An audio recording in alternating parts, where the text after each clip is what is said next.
Our August Conservation Commission meeting. Good evening. And as the chair of the Conservation Commission, I am declaring that an emergency exists.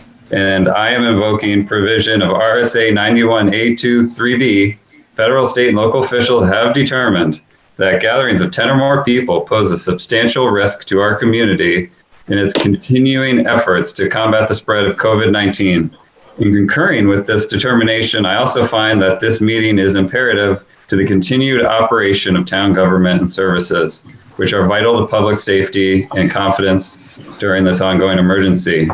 As such, this meeting will be conducted without a quorum of this body physically present in the same location. At this time, I also welcome members of the public accessing this meeting remotely. Even though this meeting is being conducted in a unique manner under unusual circumstances, the usual rules of conduct and decorum apply. And thank you for your patience with any technical glitches we have. Let's start the meeting by taking a roll call attendance. When each member states their name, please also state if there's anyone in the room with you. And to do that, we have our clerk, Sally.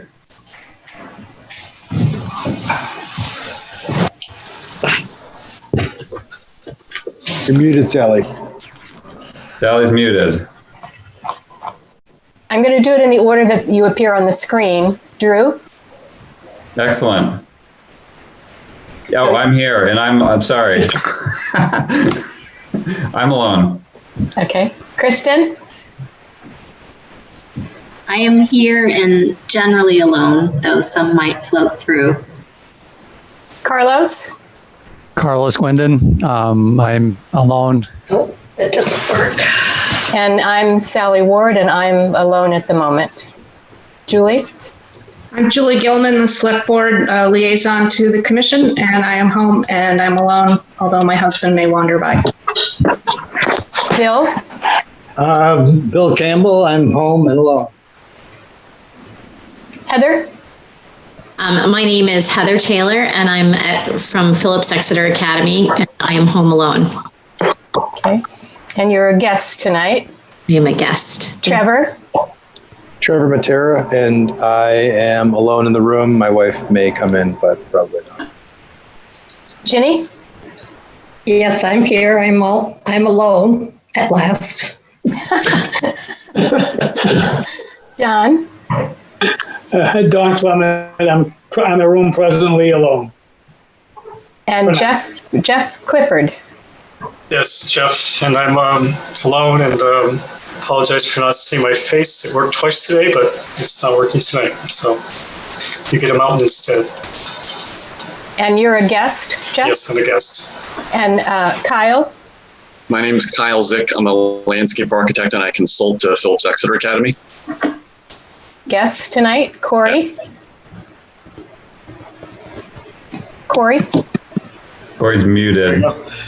Corey Belden, yes, Altus Engineering, and I am currently alone as well. And Mark Layton? Good evening, I'm Mark Layton. I work for Phillips Exeter Academy, and I'm currently alone in this room. Jeff Gaunt? Yes, this is actually Rich Connell. I'm here in lieu of Jeff. I am with the SLAM Collaborative. We're the architects for the project at Phillips Exeter, and I'm a guest, and I'm alone. Okay, I think that is everyone. And just for clarification, we have, which of the alternates on the commission will be voting tonight? Would it be Don or Ginny? I think we were going to have both. Both? Don and Ginny. 2, 3, 4, 5, 6, 7. So we'll have 8 voting tonight. Or is it just Ginny? Because No, Dave Short's not here, and neither is Allison. And Allison. So both will be voting. Okay, great. Or am I wrong, Kristen? You're correct. Okay. Thank you. All right, so we're all voting. Both alternates are voting. Yes. Okay. Okay. I don't believe, are there any other We didn't introduce Luke Hurley, who's here, I think, just by phone. Well, I'm attempting to do the computer thing, but I'm not running the video because that kills my feed and I'll be kicked out. So I am here. Luke Hurley, Gove Environmental Services. The guest. Thank you, Luke. Sorry for omitting you. No, you know what? It cut out. And so I was being logged back in and then I figured I had been skipped, but that's okay. I don't think there are any other public comments, as there's no other public here. We will move right into the action items. Item 1 is the Wetland Conditional Use Permit application from Phillips Exeter Academy to construct a new dorm in an approximate location of the existing Fisher Theater. I will turn it over to the team that's come to present on this and give us an overview of the project and any wetland buffer impacts, and then we can discuss as needed. So, Mr. Chairman, thank you. If I'll start to share my screen, if we please again, and let me know when you can see that. Yes. Oh, okay. Good. Well, the first thing I was going to do was our team introduction, if I can get it to work. There we go. And so, but I think Ms. Ward has done that for me, but I will just go through and explain the roles that we have for our team here. Typically, we do bring a lot of people to the presentations, but we feel like we do that so that we can answer all your questions. My name is Mark Layden. I'm the Director of Facilities Management at Phillips Exeter Academy. With me tonight is my colleague, Heather Taylor. She's our campus planner and architect. I'll go through quickly since you've already met everybody else, but we have our architect SLAM Collaborative, Rich Connell's here, Kyle Zick, which you've probably met before. He does all of our landscape architecture on campus. Altus Engineering, who will get into the details of this application. We have Jeff Clifford and Corey Belden, and Gove Environmental, Luke Hurley, which I'm sure you've worked with in the past. What I'd like to do is just take a few minutes just to go through the project background of what we're presenting today, and then let Altus get into the details of the application. But I felt like we should at least explain why we're here tonight, and to quickly talk about the timeline.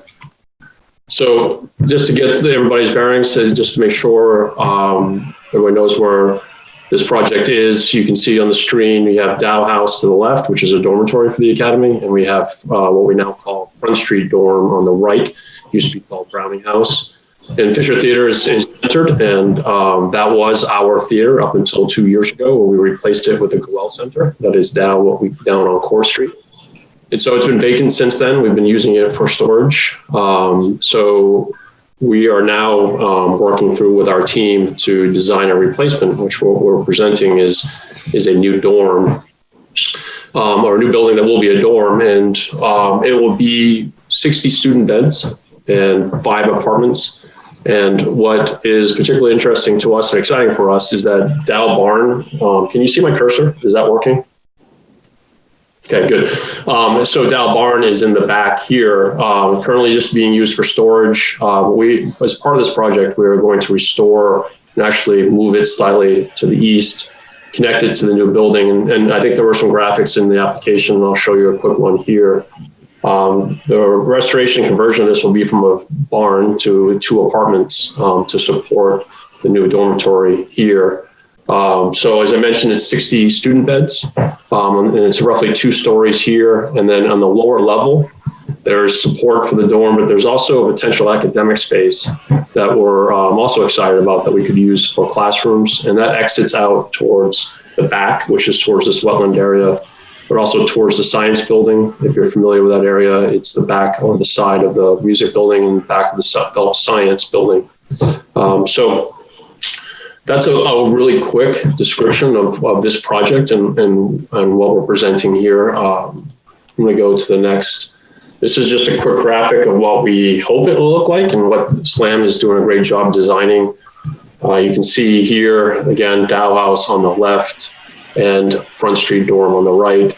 And you can see the new building here. Dow Barn is in the back. You can't quite see it, but it's connected through this addition here. And this is the main piece of the dorm, the student beds. And in the very back is more faculty apartments. And then the lower level you can't see is what I mentioned about the academic space.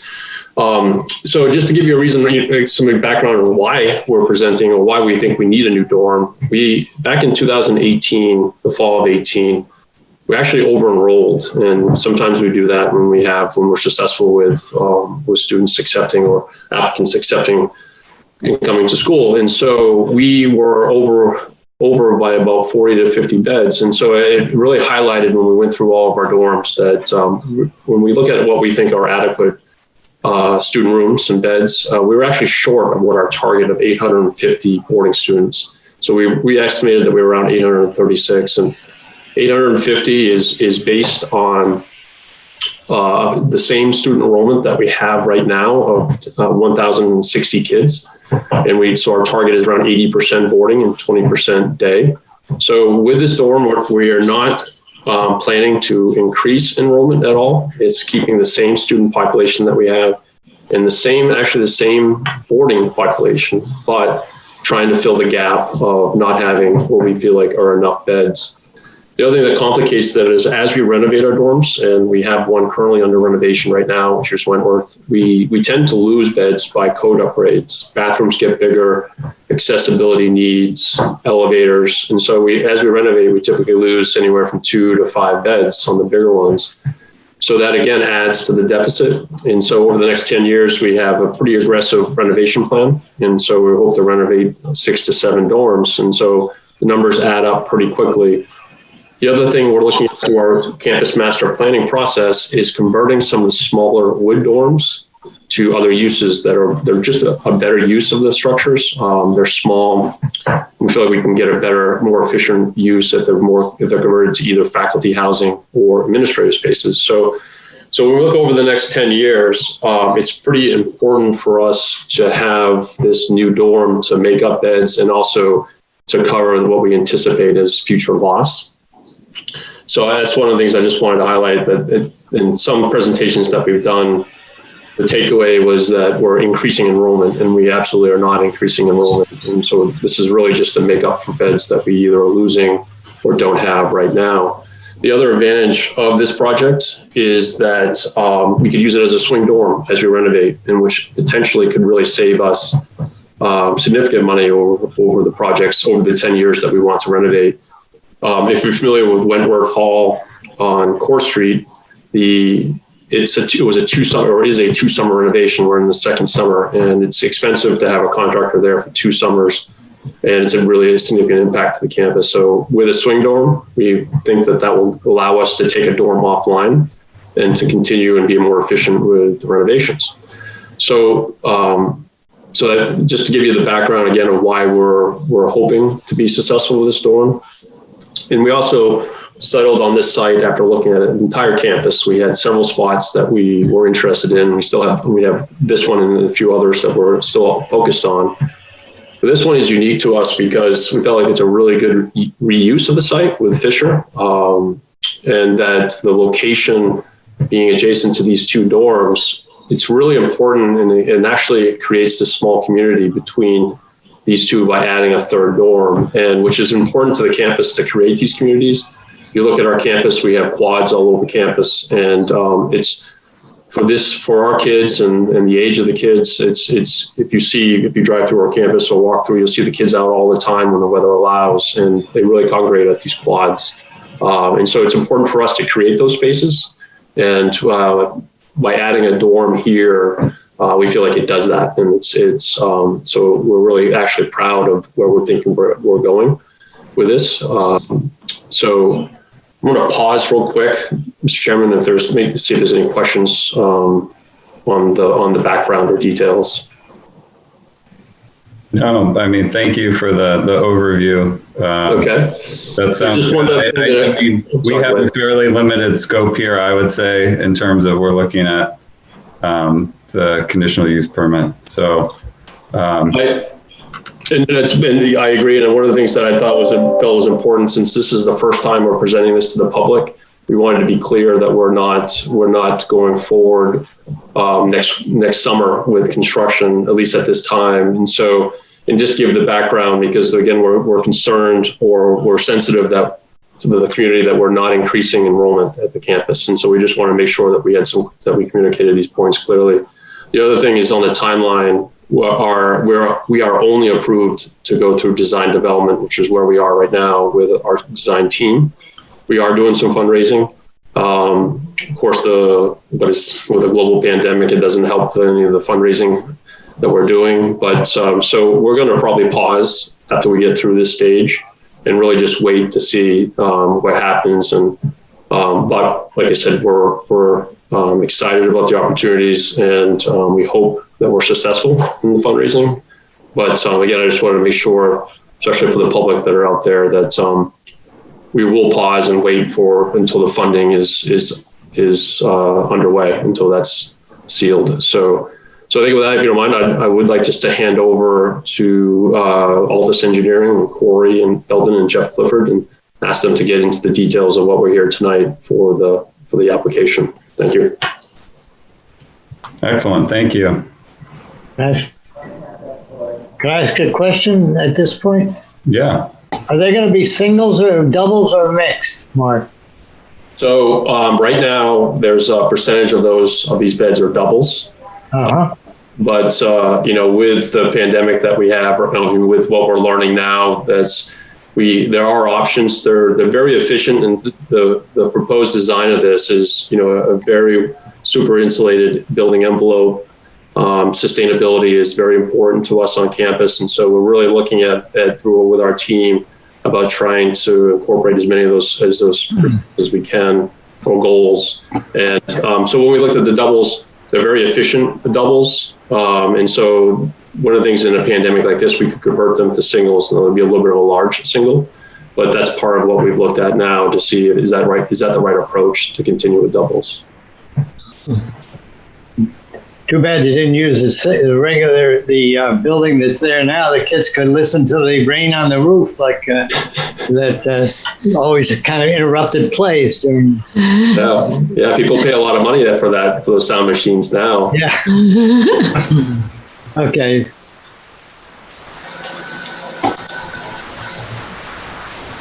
Great. Corey or Jeff, do you guys mind taking the lead? Sure. This is Corey Belden with Altus. Let me see if I can share my screen here. I'm going to pull up.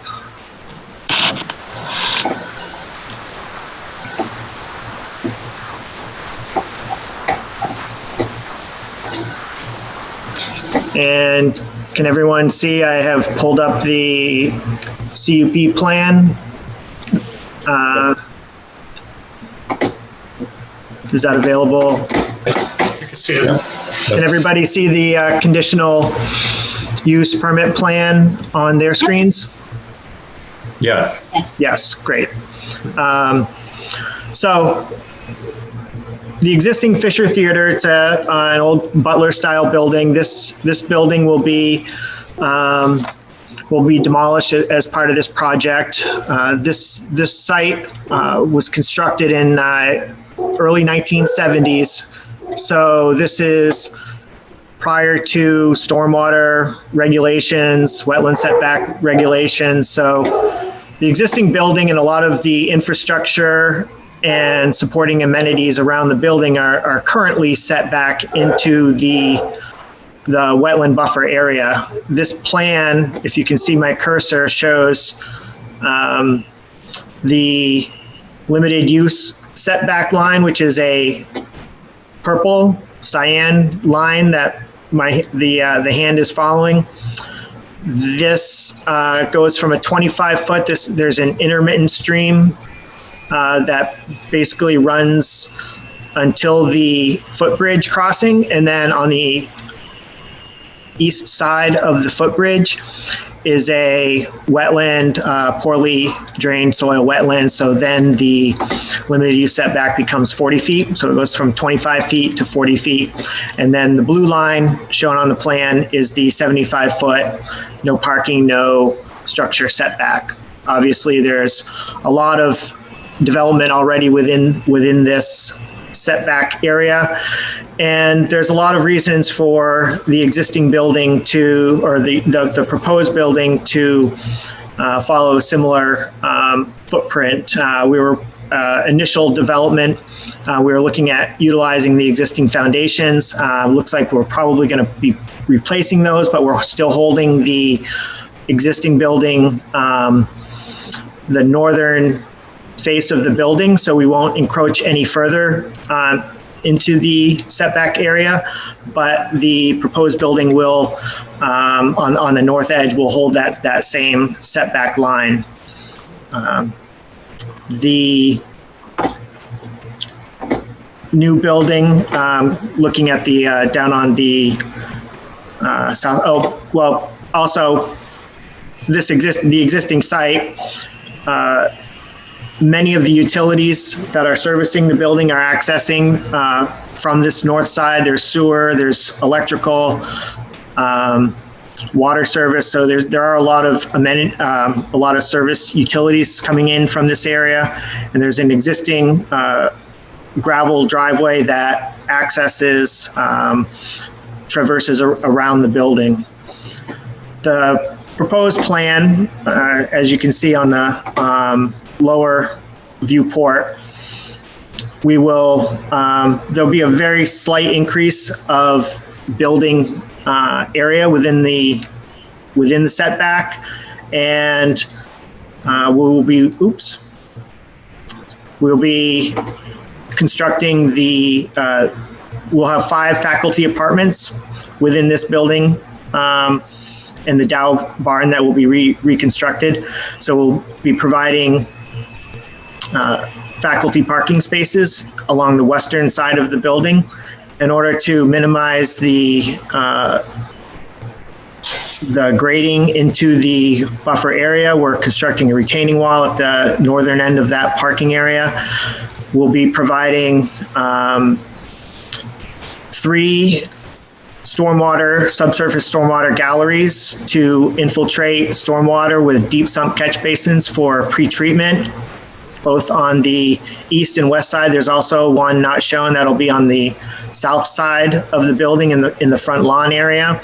And we've also proposed 3 small rain gardens along the north side of the building to pick up all of the roof runoff that will be flowing towards the north site prior to discharging to the wetlands. So, post-development, this site will be collecting all stormwater for treatment and pre-treatment of all parking areas and treatment for all new impervious areas.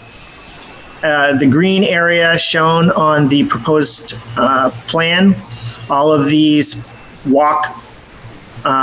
walkways that are within the buffer are being proposed to use porous materials for the surfacing. This generally follows the approximate same location as the existing gravel road that wraps around the building. So we're trying to not encroach further, again, to the wetlands, and then also use porous materials to be sensitive to the, because we are within the setback area. So overall impacts for the project, we actually have a net reduction in impervious area of over 1,000, but approximately 1,075 square feet of reduced impervious within the buffer, within the 75-foot buffer, as a result of this project. And we will be providing treatment, stormwater treatment, where none currently exists. So that's let me see. So from there, I think I'd like to go into the application, and let me see, hopefully the screen has changed, and we have the conditional use permit application for the new dormitory. And I'd like to just go over the criteria for the conditional use permit application. I think I'll just, we can just go kind of step by step. The first one is that the proposed use is permitted in the underlying zoning district. This site is a, well, we're in the R2 zoning district. There's an existing special exception for the use within the district, and we are going to the zoning board to confirm that, or there's an application in for an expansion of a non-conforming use within the district. So that application has been submitted to the zoning board, and we will be confirming that. The second criteria is no alternative design which does not impact a wetland or wetland buffer, or which has less detrimental impact on the wetland or wetland buffer is feasible. So really, I think we've tried to minimize, again, because of the existing building and the location of the existing Fisher Theater and many of the utilities that access the building. The location is, we're holding that existing location. It's an existing developed site. The proposed dormitory will be in the location of the existing building and utilize many of the existing utility services. The proposed building will not encroach any closer to the wetlands, and the proposed site will provide stormwater management and treatment, stormwater galleries, rain gardens, to a site that does not currently have any current treatment. The third criteria, and Gove Environmental is here as well. But there was they performed a function values assessment for the project, and they did determine that it's not anticipated that the existing wetlands functional value will be impacted from the project. Oops. That the design, construction, maintenance of the proposed use will, to the extent feasible, minimize detrimental impact to the wetland or wetlands. We feel that the proposed site, by providing stormwater treatment, we're actually improving the current conditions of what is draining currently to the wetlands. We're using porous surfaces. We're reducing the impervious areas. The criteria number 5, that the proposed use will not create a hazard to individual or public health, safety, and welfare. There's no direct. There are no direct impacts to the wetlands, so the site. And the site is an existing developed site, so there's currently with no stormwater management. So the wetland will be maintained and treatment will be provided to the new impervious areas. Function value of the wetland should not be impacted, and the project will not create a hazard to individual health or safety or welfare. Criteria number 6, the applicant may propose an increase in wetland buffers elsewhere on the site that surround the wetland of equal or greater size and of equal or greater function or value. Due to the existing development on the site and around the site in the wetland, there's not an opportunity to increase the buffer. However, there will be additional trees and plantings within the buffer area, and impervious area in the buffer will be reduced, so stormwater treatment will be provided. In number 7, in cases where the proposed use is temporary, or construction activity disturbs areas adjacent to the immediate use, that the landowner agrees to restore the site as nearly as possible to its original grade and condition following construction. The site will be, all vegetation will be reestablished for all temporary impacts.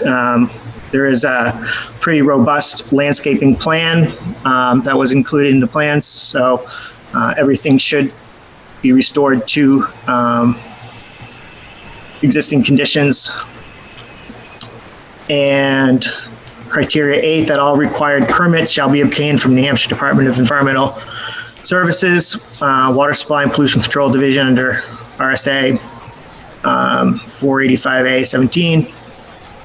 New Hampshire Wetlands Board and United States Army Corps of Engineers.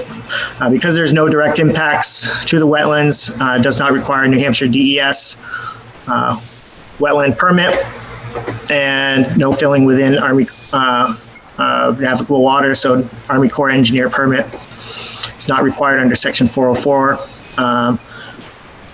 The proposed project does not occur within a 200-foot protected shoreland, and so these requirements does not require a permit.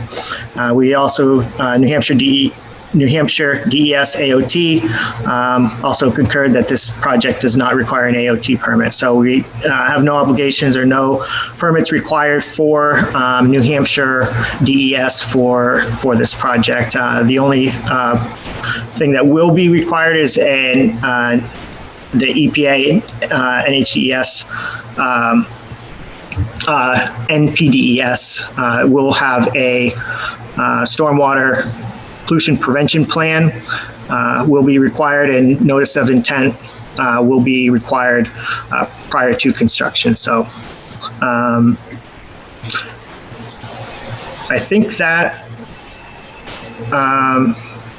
let's see, actually, I'm going to go back to the site plan, and there's just one or a couple things I think we wanted to discuss a bit further on the project.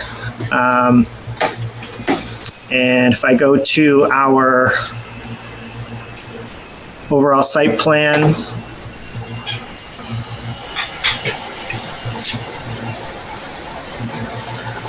so since the application has been submitted, we have had some discussions, and we've been working with PEA and their facilities management team on some of the on how they are planning to manage the site. And one of the discussions that we've had is on the snow removal for the parking lot that's included on the west side of the site. And in the application, we had noted that there's a note 5 that says snow storage within the wetland buffer shall be untreated snow and shall comply with New Hampshire DES snow disposal guidelines, document WMB3. And then it also says signage to be provided in parking area indicating requirements as provided by the Exeter Planning Board. So one of the things, typically there's, and facilities management, Mark and Heather are also here that can discuss this further if needed, but this site, they do use icing, de-icing, and salt on the to manage the parking areas. Let's see, we will comply. PEA is completely committed to complying with all New Hampshire DES snow disposal guidelines for this area, but we just want to maybe open the discussion a bit more on how that, how the snow management is going to be done. That it PEA typically uses a very environmentally sensitive de-icing agent. I'm not sure, I forget the name of the agent that's used. But, Ice Be Gone. Ice Be Gone, yes. But we do want to, in a large storm event, it is anticipated that snow will be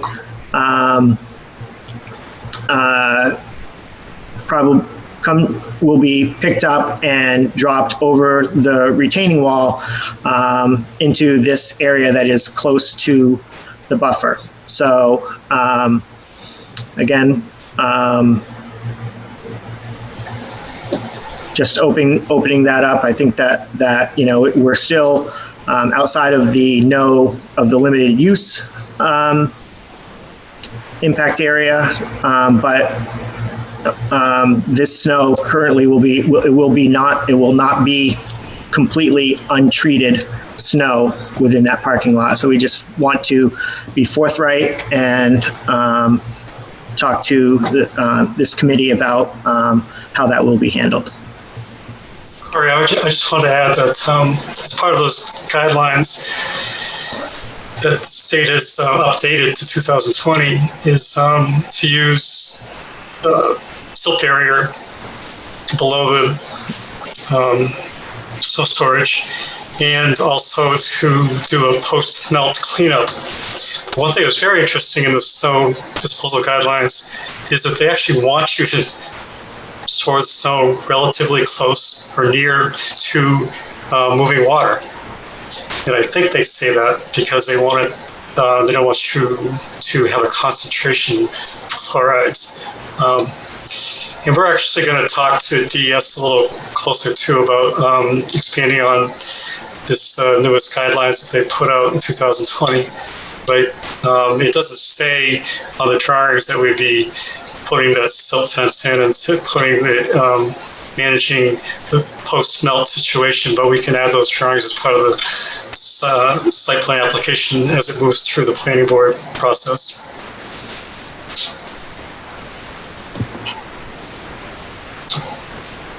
That's all I have on that. Is that the property line on the very left, the kind of wiggly squiggly end fence? Does the wall come right up to the property line? No, it does not. We have about I want to say 2 to 3 foot separation from the property line to the face of the wall. Well, is that something that kids would use to walk through, or is it easier to go other ways? For example, from Dow House. Right. No, we're providing a walkway with a staircase here, so we would not anticipate anyone. There's a fence along this area, right? A chain link fence, and then this is a wooded area, so we wouldn't anticipate any pedestrian use along that side of the wall. So if you're going to dump the snow, you're thinking of it off the north end of that parking lot. Yes. And then there's a riprap. Is that from the storm water right above that, 22 or something?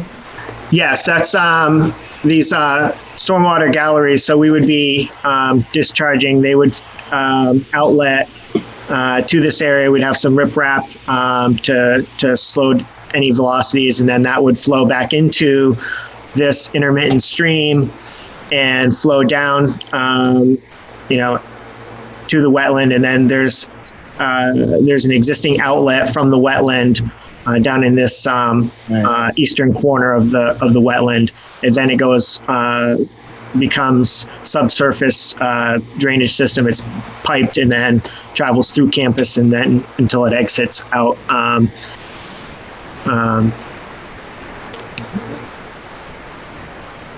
Well, either Jeff or Mark, when the science building was put in, wasn't there work done on this wetland area? It seemed at some point it was all kind of replanted and looked very, very nice. I thought that was in conjunction with building the science building. Right now, it's a mess. And I wonder if we can do something about that, especially if we're going to be pouring snow removal or water into that stream. It's not a stream right now. It's, as you said, intermittent, but the whole area is overgrown. It's got mostly weeds, some invasives. I would like to see that cleaned up, including the pond. The pond that was supposed to be there. Bill, I would I guess I can add a little bit more information. The science building was built before I was here. Jeff could probably talk better about the engineering approach to that area. But we did, when we did the music building addition, 4 years ago now, I think it was, we did clean up that area quite a bit. It was more overgrown and than it is now. We had to remove some trees that shouldn't have been there, and then some of the invasive species that you talk about, and that hillside that used to be there that was part of the science building that we had to dig into for the addition was also overgrown. So we did do quite a bit of work in that area when we did that, but I think we would be agreeable to that, to do a little bit more in that area. To address the invasive species for sure. I think it's, Jeff, correct me if I'm wrong, but it's an engineered system. I mean, there's a storage grate in there, or storage system with a grate there that is intended to to eventually flow out and not to have a lot of water storage. But yeah, I think we could easily look at that area and address invasive species. Well, if we're going to use it for water and runoff and snow storage runoff, I think we should make it look a little better than it does. Well, and it's also, I mean, we agree, because it's also, if we, as I mentioned before, that lower level is going to be an academic space. And why we like that is that it's such a strong connection to the academic section of that part of campus. So yeah, I mean, that's going to be our front entrance to the academic space. So yeah, we agree that area, and I'm not sure if it was in the package, and I forgot to show you, but the rendering that we have of that backside is quite impressive. I mean, it's the entrance to Fisher Theater now is in the back, and the entrance to the academic space will be in that same spot. You can almost see it there. It's on the other side, right behind. So the entrance is actually in the back side. But yeah, no, I agree. I mean, that is going to be a very visible forefront section, and we'll want to address and clean that up.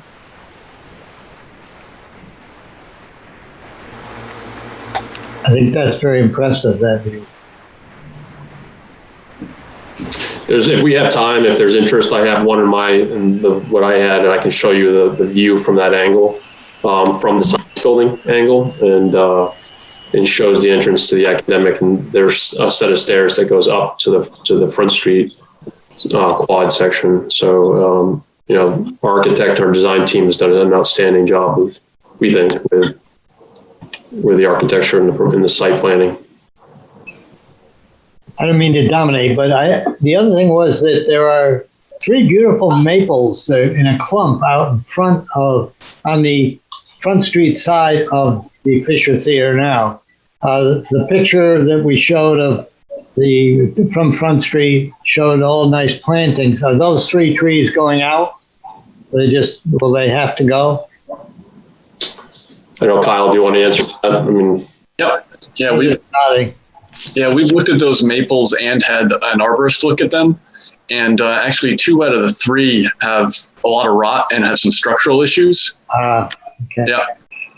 So we're going to take those out. Yeah, and I think we're finding in general on campus, sugar maples are struggling. So, we're trying to preserve the ones we can, but, if they have structural issues, we can't keep them. Okay.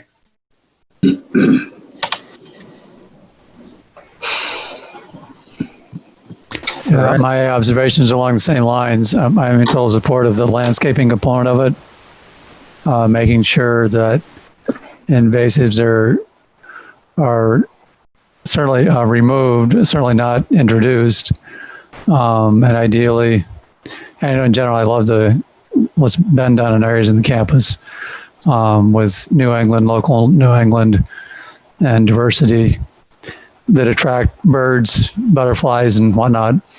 And I saw that science building go in, and I liked what was done around it when that was put in. But like Bill was saying, some of that area in the back got very overgrown and with invasives in it. So I think that will help. Anything that's done to minimize invasives. Yeah, I don't know if Luke Hurley wants to comment on invasives in the wetland buffer area. Mr. Chair? I have my hand up for a question on the wetlands. Okay, Don. Just before you go on to invasives, as we know, this is all part of what we'll call the Lincoln Street sub-watershed, which we've been doing a study on, which will have some more information coming out in the next couple of months. And historically, we've had some pretty significant drainage problems on Tan Lane.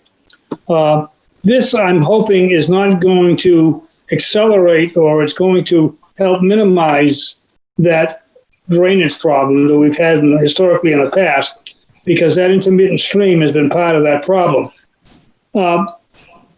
The other question, and as a comment, I hope we can resolve that, make sure that you can let me know that's not going to create a greater storm drainage problem.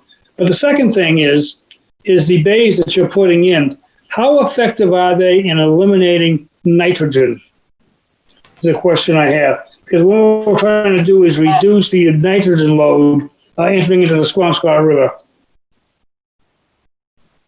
Yeah, I'll speak to those, Jeff Clifford. The effectiveness of the nitrogen reduction.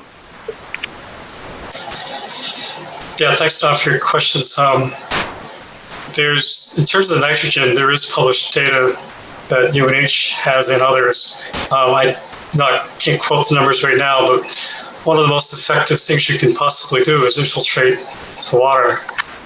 So it's going through the maximum amount of soil before the groundwater eventually would reach the stream. And it takes a very long time to get to the stream when it's infiltrated.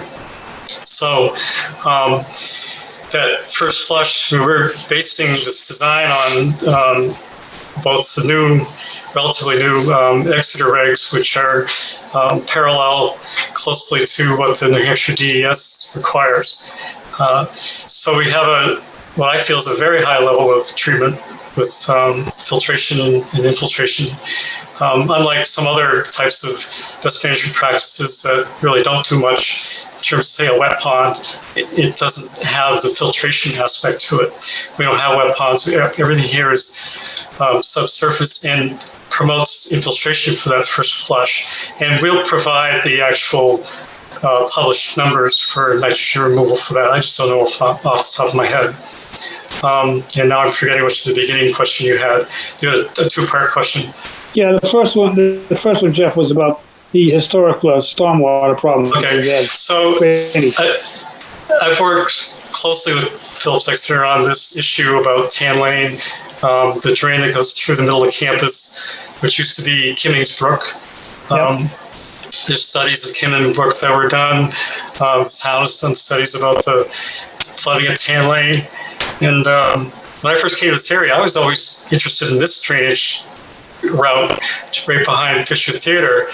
But my observations and all the analysis that I've seen is it's not a very big watershed compared to the much bigger watershed that drains through the Main Street School site and through their parking lot, and then goes just to the north of Lamont Dorm, and then goes down to Tan Lane, and then goes through the middle of the quadrangles, and then comes out to Main Street and crosses the parking lots and gets across the Squamscott River. That's a much, much bigger drain, much, much bigger watersheds. And there's other watersheds that contribute to the whole problem. But this area actually isn't a big component of it. That said, we're also, by using our stormwater management practices for this site, where there are none now, we're able to, even though there is I know Corey said there's not an increase in the buffer, but I think the overall has somewhat of an increase. We're able, with all those devices, to reduce the peak rate of runoff, and it's going to discharge in a couple different locations, and we're putting a lot of drainage out in the lawn area or the mall area on the front of the building. What we're not seeing right now, and that's the much largest stormwater gallery, and it'll store the most amount of water, infiltrate the most amount of water. So it's a vast improvement about what there is right now for stormwater management. Thank you very much, Jeff. That's a good answer. That answers my question. All right, thank you, Jeff. I just thought of, how is this going to be heated? Are you putting in those, like you did for the Academy building, the groundwater system, or is this going to be heated by the heating? So we are planning to go forward with a geothermal system, heating and air conditioning system, but it will also have steam into the building as kind of a, I would say, a backup source for heat. Right now, only the faculty apartments will have the air conditioning, and we have the design for the mechanical system on the student side is conditioned ventilation system in a way, but it's not going to be an air conditioned student space per se. So, but yeah, the idea is to go forward with and the academic space will have air conditioning, but it'll be a geothermal wells with a heat pump design. Just be out front, just like we did at Academy Building, Phillips Hall, Fitness Center, Center for Theater Dance. That's pretty much our standard now. And yes, they'll go out front between Front Street Dorm and Dow House. Right. Okay, good. Front Street Dorm, is that Merrill? No. Formerly Browning. Timers? Yeah. All right. All right. Well, I had a question. I don't know if I know Luke Hurley is still on. I don't know if he would like to comment on invasive species that's been thrown around a little bit earlier in our discussion, but I guess I would ask Luke on his take on the wetlands and wetland buffers and what he saw out there in his review. Yeah, that whole stream system going down to that pond area before the water flows out through that grate. There is not the entire thing, but more along the stream portion of it, there is a significant amount of invasives. And I haven't been involved with doing the Academy stuff quite as long as Jeff Clifford has, but I've been involved for a fairly long time, and there's always been talk about that area down there with the invasives that are there, and they slowly, just as invasives do, get worse and worse, just get thicker and thicker. And actually, Heather and I were out there just a couple weeks ago. Yeah, just a couple of days before. It was probably like 2 Mondays ago. And we were looking at some of the bittersweet and stuff that just climbs up the trees and eventually chokes out the trees and pulls them down. So there is a lot of bittersweet out there. There's, buckthorn and other invasive species that are out there that could certainly, if the Academy was up for it, I think a lot of that invasive could be taken out. It's not an easy process. I mean, it's easy to take them out. The control is a little bit more tricky. But it's more of a management plan. Once the invasive species are actually taken out, there's a management plan that has to go in place to, it's like trying to get crabgrass out of your yard.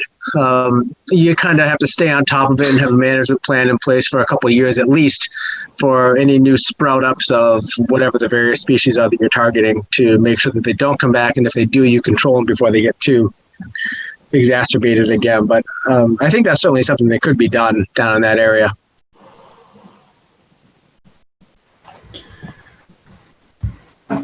Okay, thank you, Luke. Does anyone else have any comments from the commission? Quiet out there. I have a comment / question. So I think the work on the invasives would be very important, and my overall take on this is that it's a big improvement over what's currently there.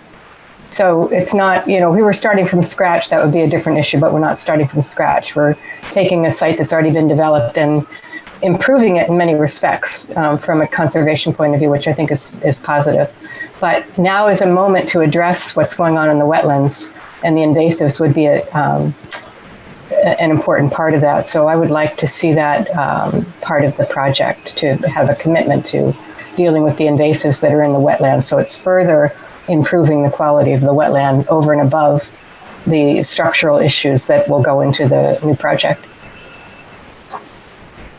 And I had the same concern that Don had about the flooding that happens on Tan Lane, but with the way that the water is being treated with this project, it seems that you have thought about that and addressed it, which I think is very positive. Chair McCobb, just to reiterate that we're fine with including that into this project as far as the removal of invasive species in that wetland area. I think we had targeted this several years ago as an area that needed some improvement. We had been working with Kyle Zick and his team, so we're completely fine with addressing those comments to this project. Excellent. Yeah, it's sort of a side note here. We're looking at the buffer impacts rather than direct wetland impacts and management of the wetland. So it's a little outside of this particular conditional use permit, but I think it does make sense to look at these systems holistically, from the dorm all the way through the wetland.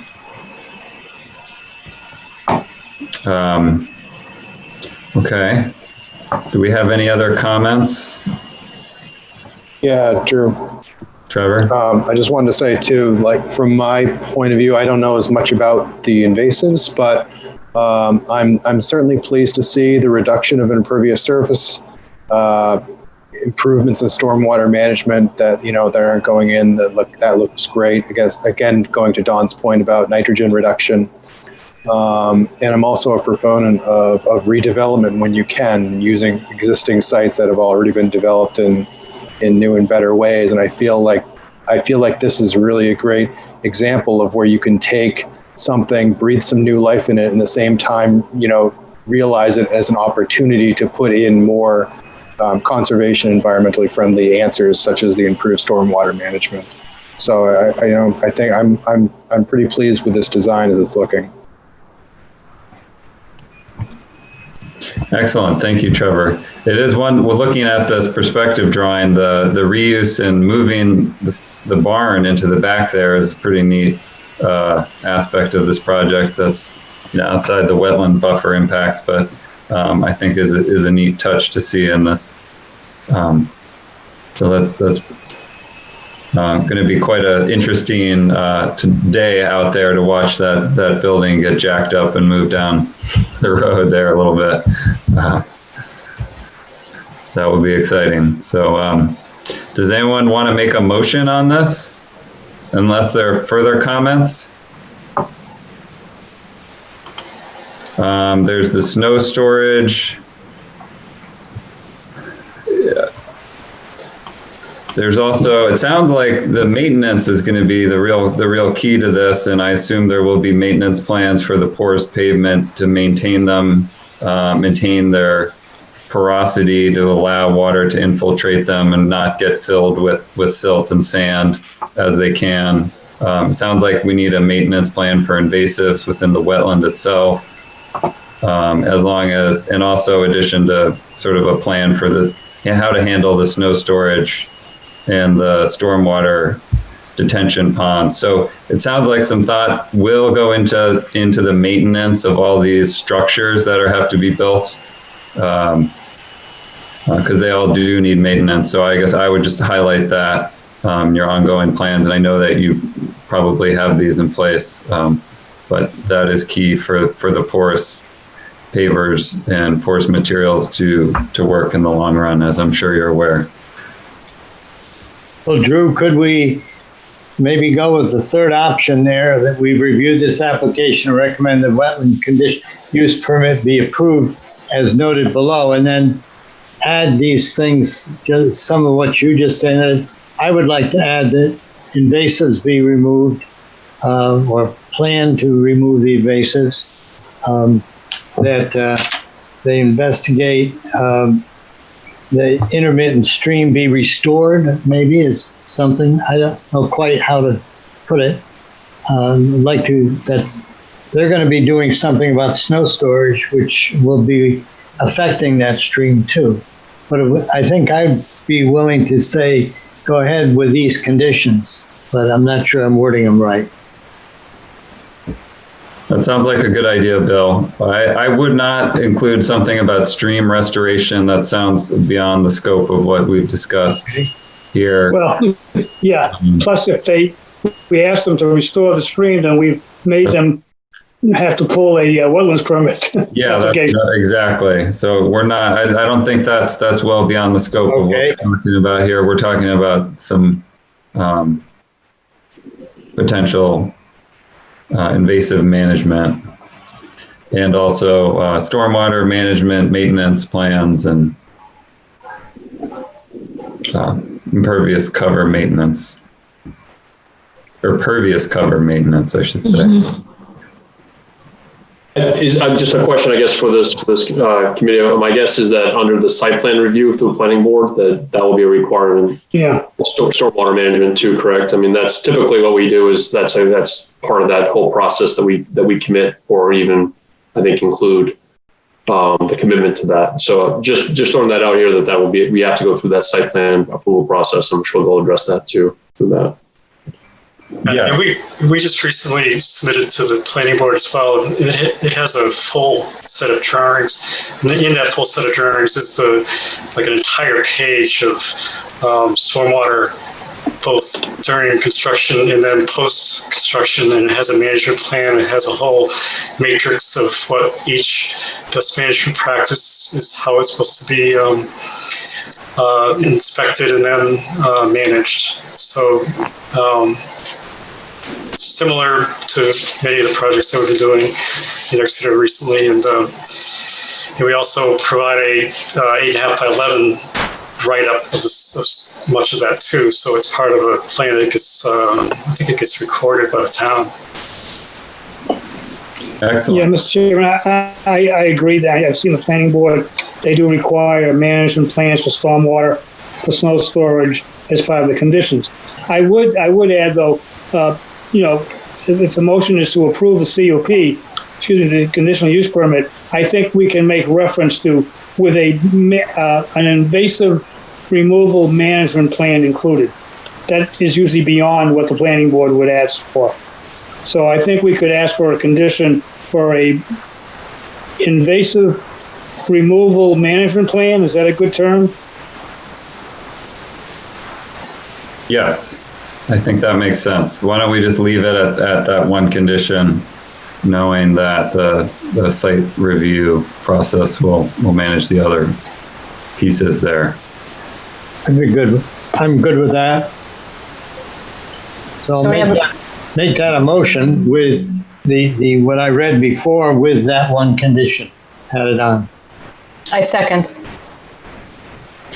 Any other comments? Discussion? Okay, Sally, do you want to do a roll call vote?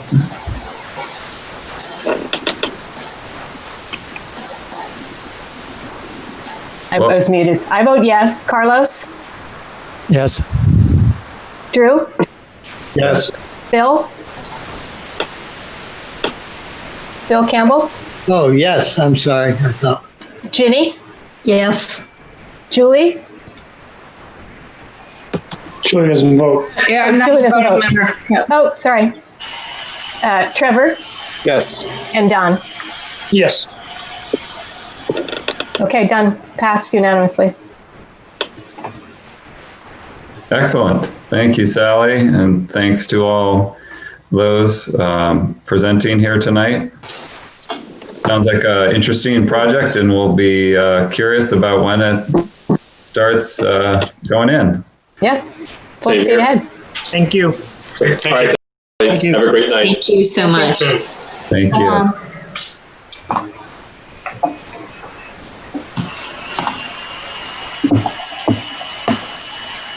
And then there were 8. Okay. Is everyone doing okay? Good, fine. Do we need a stretch break? Are we good to keep plowing through here? Wow. Keep going. Okay. Action item number 2, Garrison Lane. There's a gravel pullout that is proposed to be constructed, and I will pass this over to our very own Kristen Murphy. So, hi, Jay Perkins from Public Works reached out to me because the Public Works is responsible for plowing along Garrison Lane, and hopefully you all had a chance to go out there, but it's a pretty narrow road. There's not a whole lot of shoulder for turning around. And in the past, really, when they would snowplow that road, they would kind of take advantage of the driveway of the house, the unoccupied house that was at the end. And so, so Jay reached out to me about the possibility of putting in a very, very small gravel lot just off the shoulder at some point along Garrison Lane. So he went and walked it several times, picked an area that he felt required the least removal of trees, the least fill to make it level. And so then I met him out there and took a look, and we marked the size of this proposed gravel area. And so if you had a chance to go out there, you would have seen, I think it's 3 trees, 3 living trees, and one dying tree that would need to be removed. And then larger trees is what I'm talking about. And then there were wooden grade stakes at the back edge to show, kind of delineate where that fill would be installed. And so it would just barely, pretty tightly accommodate 2 side-by-side cars to pull in there. And so I personally thought it was a good mutually beneficial project, because as you know, Garrison Lane is a pretty popular way now to access the Little River Conservation Area through Pete's Path. And we also are challenged with where do trail users park. So I went back, and the area that he identified is within the REDC fee-owned conservation land. Management authority is issued to the Conservation Commission for that property. There was nothing in the deed that prohibited the installation of a trail parking space or gravel lot. And then we had the benefit, I am not licensed or permitted or anything to delineate wetlands, but I did pull up the plans affiliated with the Garrison Glen development. And it did not appear as though there were wetlands within the area that he identified. So walking on site, I know that there were some ferns present, but and it has been a pretty dry year, but it seems like, it was a pretty decent location for a lot. So Jay asked that I bring that to you all and get your feedback and hopefully your support for installing this. They would do the labor for this, and they would fund the installation of the lot. I think it's a great help to us, because people are beginning to use that entrance to the trail, and the only place you can sort of park is at the beginning of that old wood road. So this would be great. So I also thought it was a good site for the turnaround and the parking. The only issue, and it's really not a conservation issue per se, but the only issue is that there's that one house down there. But I don't think this detracts from that property. And in fact, when I went down there, I had to pull into their driveway. I think it's a vacant house right now. It's on the market. But I had to pull into their driveway to get out because there's no place to turn around. So I think this would solve those 2 problems. And the trees that would have to be removed are not, there's really not special trees. I don't see the tree removal as a problem. And the stakes with the orange flags, that's how deep into the surrounding area that parking would go. Is that correct, Kristen? Is that what you said? That's correct. So there was white paint on the pavement to show where it would go in, and then it would extend back to where the grade stakes were. I'll just note that there has been a lot of activity on Garrison Lane the last few years. There's the strip of new houses that were developed, and then this one house was replaced. And I think additionally I think Kristen told me, although now she's leaving, that the bridge to get across there the structurally it's fine, but the wooden decking is seen better days. And so as part of this, I think at some point that the deck to that bridge is going to be replaced, and the railings. I think they're actually working on it right now. The railings of that bridge. So this parking lot combined with it's a whole new Garrison Lane over there, pretty much, or will be in another year or two. So I think that added infrastructure to Garrison Lane will be a benefit to a lot of folks. One concern I have with that area is people driving down that access road. There is a gate, there is like a chain that goes up. And I think the utilities, there's the gas pipeline, so there's access to it. And I know at some point people have tried to drive in through there to the gas pipeline. So that might be something we need to manage better. And I don't know the story on it. I'm just sort of thinking this off the top of my head. But if we are promoting parking down there and sending people down there, I think we need to work on that trailhead a little more. Yeah, that was going to be my observation. I think that I approve the area that was set aside. I think that because if you go towards the beginning of that entrance in the trail, it's a wetland. And in my mind, I thought that's where it's going to be, because we talked about maybe opening that to allow parking at the beginning of that roadway. I think it's much better where it's being proposed. But I was wondering if it'd be possible to combine it with putting a couple boulders at the entrance to that road so that people don't drive in, because they have used it. They've dumped tree remains and other things back along the roadway. And they've gone, recently somebody's gone all the way through the old road and come out the other side. And so I think it would be good to close that off, so it's just accessible on foot or squeezing through with a bike, I guess. Trail was put in so bikers go in there and cut out on Continental Way, not by approval, but by rogue establishment. That's still being used, I think. I agree. That'd be great to put a couple of stones, and maybe they can do that at the same time.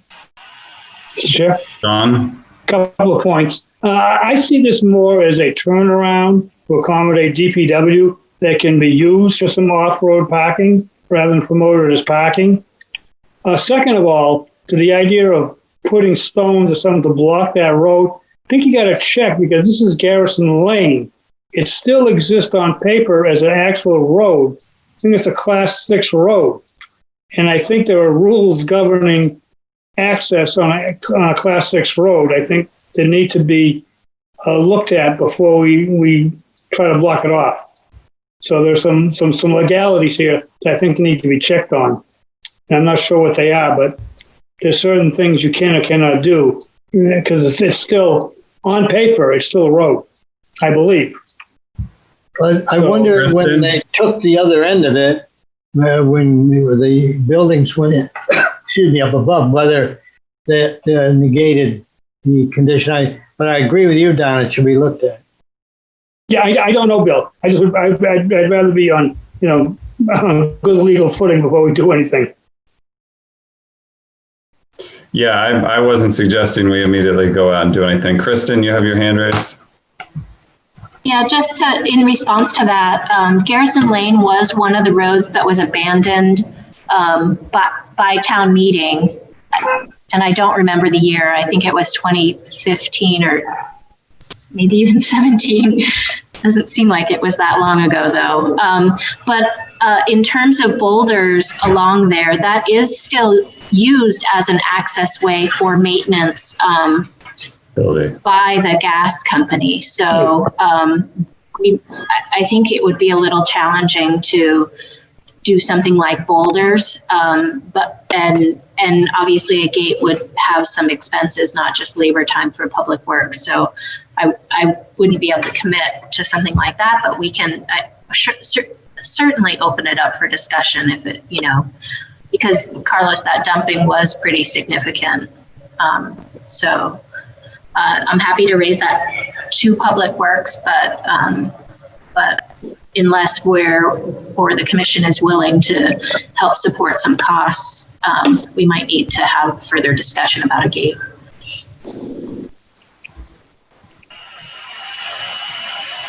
Okay, so maybe we need to just table that and focus on our real task here. Are there any objections or concerns about the parking lot area? Okay, do we need a motion? I would move that we have reviewed the proposal and have no objection to the siting of a gravel pullout as proposed. Second. Okay, any further comments? Let's vote. Sally? I'll start in reverse order. Don? Aye. Trevor? Aye. Ginny? Yes. Bill? Bill Campbell? You're muted. Yeah, sorry. Yes. Drew? Yes. Carlos? Aye. And I vote yes. Passed unanimously. Okay, good. So we'll revisit the trailhead aspect in the road designation. I remember voting on that we should declassify it, but I do forget the details of what that is in the legal status. But this is it's a good area, and I look forward to continuing for that little section of our trail network to mature. There has been pretty good use on that Pete's Way trail, so it feels like a real trail out there now, which has been nice. Is the section from Garrison Lane up to where the road goes into the woods, which it goes through a grassy area, is that pretty clear, or does it need some help? It's fairly dense at the moment, yeah. Okay. I'd say it's maybe better than years past because there are more people going through it, but it's still pretty overgrown. Okay. But I don't know that anyone needs to go out, and sort of part of the experience there. You got to deal with the pipeline. At least in my mind. Okay. All right, anything else on Garrison Lane before the budget? All right, we'll go to the budget. Wait, hold on. Am I missing something? Nope, the budget. Kristen, do you want to lead that discussion as well?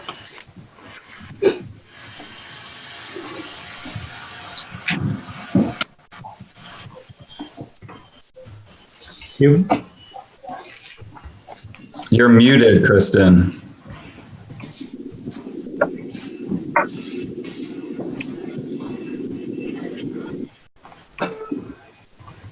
Sorry, once I shared, I lost the thing to unmute. Okay, hang on. I probably could have unmuted you. Do we have that power? Maybe not. So can you see my screen? Yes. Anything new or exciting in conservation? Can you open the front door? It's starting to get a breeze. Yeah. Okay, so what can't quite make it small enough for you to view it, but last year we made some adjustments and still make it legible. Last year we made some adjustments on the budget. We increased the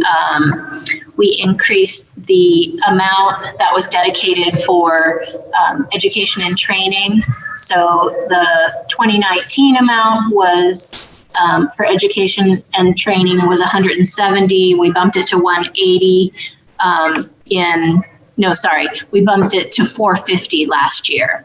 And so that was to take advantage of the fact that there were so many new Conservation Commission members, and it seemed like a good opportunity to have some education options, take advantage of education options out there. Unfortunately, COVID hit and no one's really going anywhere for training, and what training is being held is pretty reasonably priced. So I guess the things that the budget is due the end of the month to the town manager. So if any adjustments such as education and training or contract services or conservation land administration are of interest to you, now would be the time to discuss that.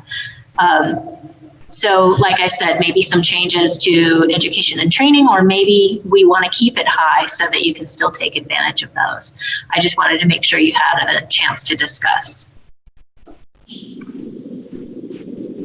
Kristen, was the reduction we had to make because of the pandemic, was that just for this year? Yes, that's correct. That was just for this year. So the proposal going forward does have I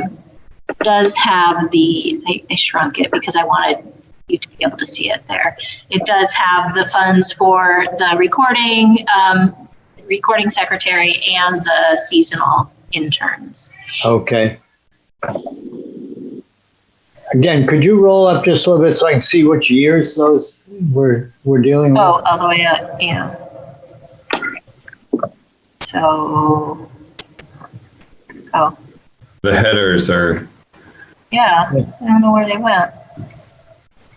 You could look at the PDF that you sent too in your packet. If you pull up the packet. We didn't have it in there, did we? Yeah, you do. It's after the page 29 of the packet, if you go to it. But what's in the packet is not the same as what Kristen was just showing us. It's just a simplified version of it. Although maybe, you made a few changes, looks like. So I can just, maybe I can just write it in there. Oh goodness. I don't know what just happened. All right, so this was 2019.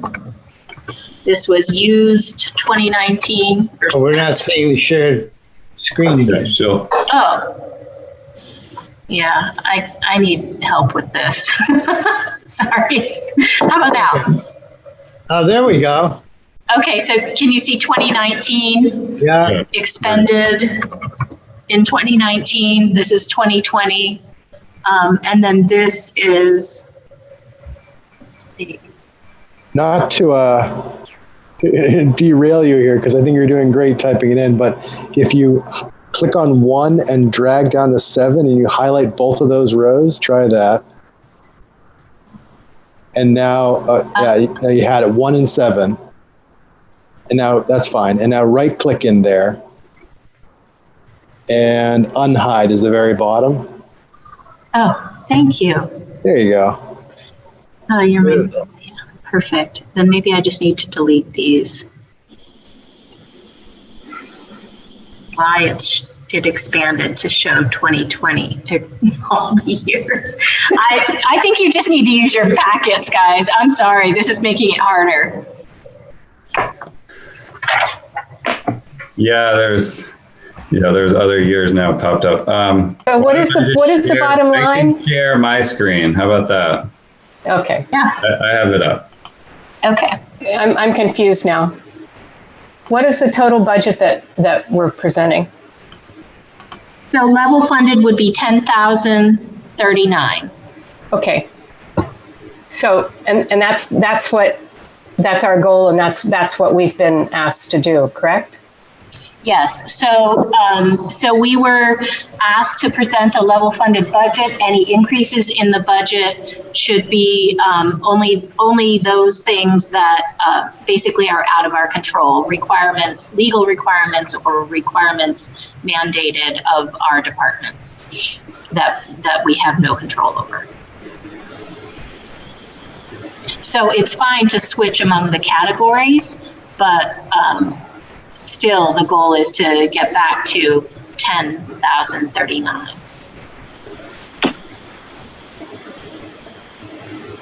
So the question is, do we want to submit our 2020 budget and just copy it over as our preliminary 2021 budget, or do we want to change anything?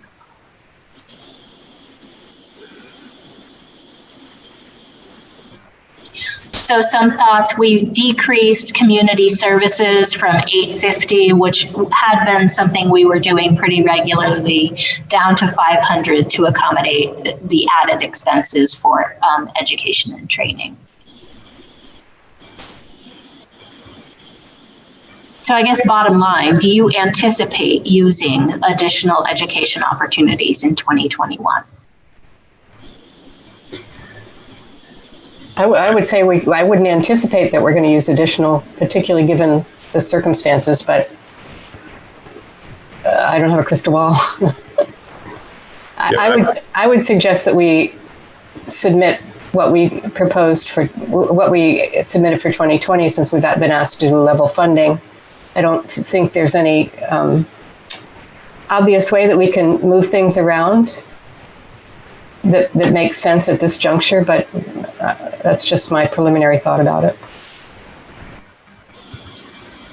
So I guess part of the challenge does become, if you don't, some of the things we have been spending quite regularly this year, even given the situation, is trail maintenance and management, property maintenance and management. And so if you don't anticipate, so the $450 funds $260 worth of NHACC annual meeting, which was, I think, about $65 or $70 per attendee, and then $190 for other various workshops. So if you don't think that you'll anticipate doing that, you could just keep it at, 300 and then take the 150 and put it toward conservation land management, or maybe you want to increase the community services, which funds some of the outreach activities you do, or something of that nature. I'm happy to put forward whatever. I just wanted to make sure there was consideration. I wasn't just doing it without your input. Good question. I'm confused with what's about on the screen. We're trying to look at the 2021 budget. That's what we need submitted, right? Correct. And the bottom line says on the screen that the 2021 preliminary budget is going to be $3,789. Only because I knew that we still needed to have minutes recorded for us, and I anticipate that we would want to have the interns again. So those dollars I already populated. No.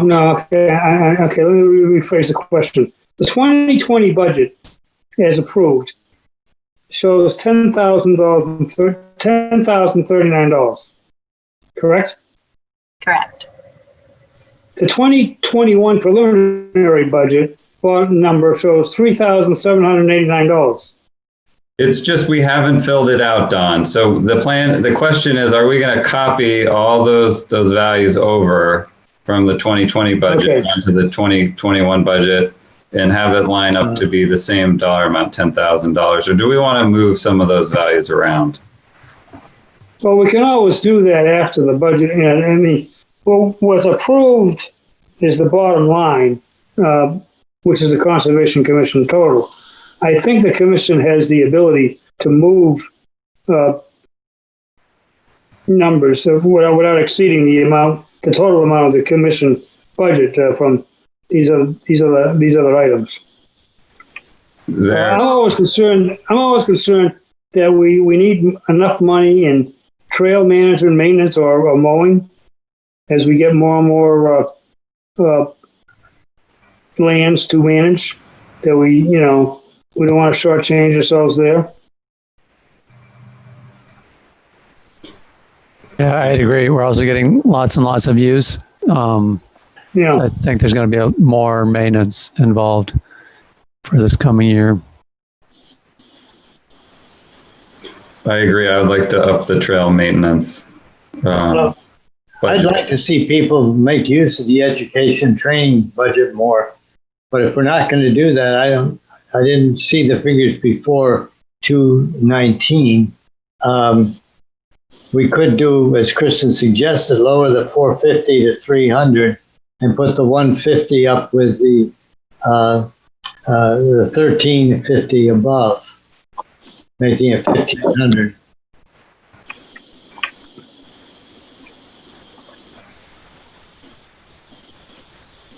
Okay. I think we can do that. Shift a little out of the training and a little into the trail maintenance. Julie has her hand up. Oh, I'm sorry. I'm sharing, and my view is different. Yeah. That's okay. I just wanted to remind you that this is what the discussion we're having is very preliminary. So we still have at least one more meeting to decide on those or reconsider those numbers if you want to feel more comfortable with what we're doing instead of doing it on the fly. You have a little chance to think about it some more, because the budget recommendation committee is meeting next week. Tomorrow night. Tomorrow night, thank you, Don. Tomorrow night. And tomorrow night is really just for organizing.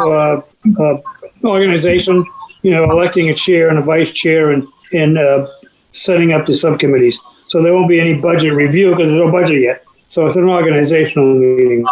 Right, and so I just wanted to... after that, I think it's in September.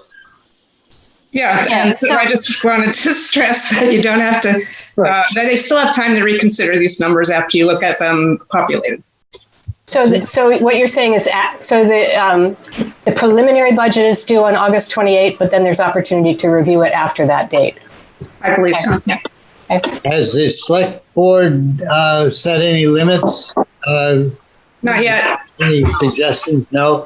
No, the departments haven't submitted their budgets yet, so I didn't know whether you had set guidance. There were years when we would say you have to cut or 10% or we want a level budget or whatever. But the select board used to say things like that. We've been doing it in the last few years at the budget committee level. Oh, okay. We're done. Would it not be anticipated that we would be asked to cut our budget? Is that's maybe a poorly phrased question. But am I understanding this correctly, that it doesn't really matter? It doesn't matter right now that we make assumptions on anything. It also doesn't really matter where the numbers are going in any of the slots, because we can move those around after the money has been allotted to us, correct? So if we have forfeit, is that correct?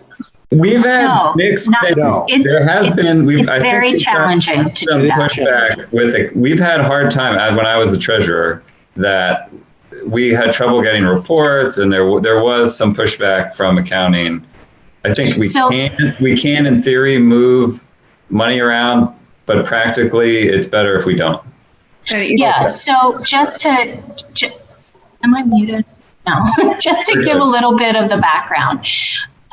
The reason why having the board's thoughts at this stage are important is because I then go and share what are the goals of the commission, why is the education this value versus another value. So having your feedback is important to me at this stage. And yes, through the budget procedure up until it's voted on, or up until it's recommended to go onto the ballot, I'm sure we could make changes.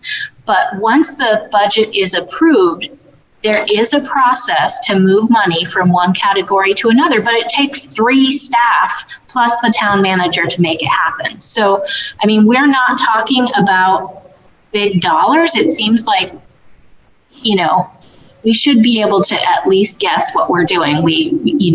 Prior to 2020, the budget was pretty much the same every single year, and we just worked within it. Sorry, I made everything confusing. Okay. No, I didn't mean it that way, really but helpful. Yeah. In that case, knowing that, I agree with sort of the trail we're going on down in this way. I think. Which one was it? The community education and training is probably a spot where we probably won't see too much a bump up.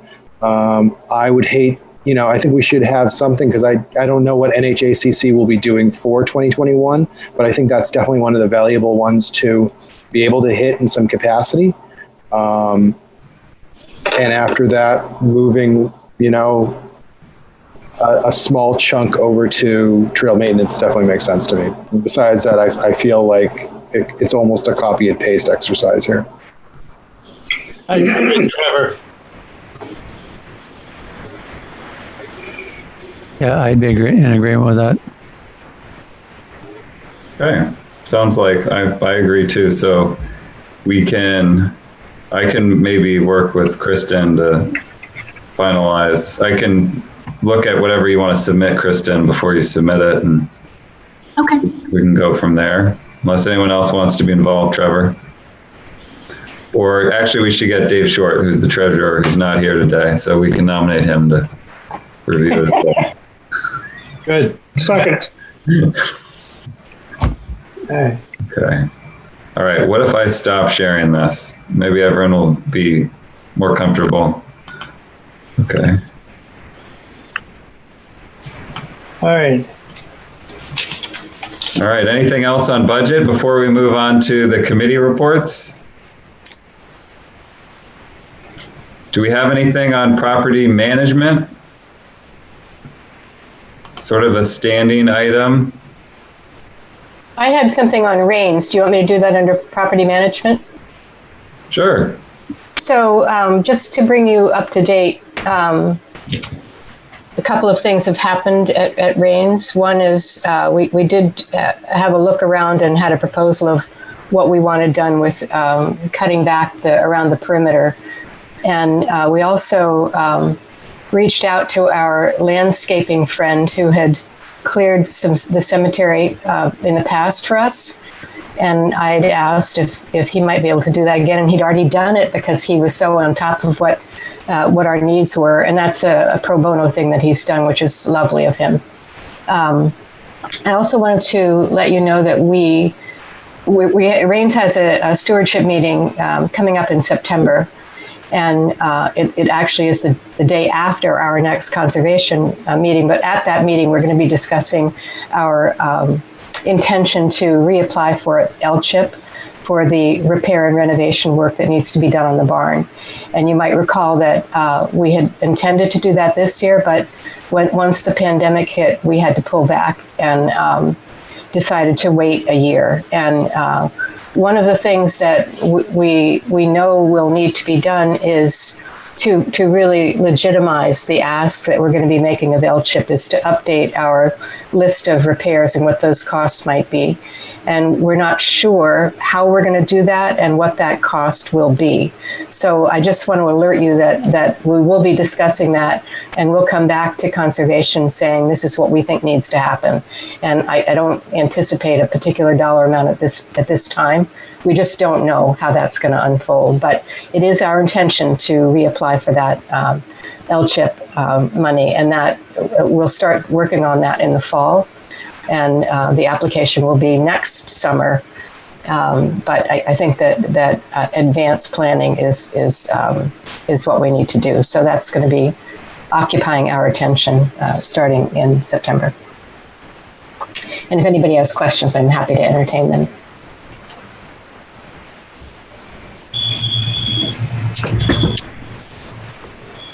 Nope. Any questions? Thank you for the update, Sally.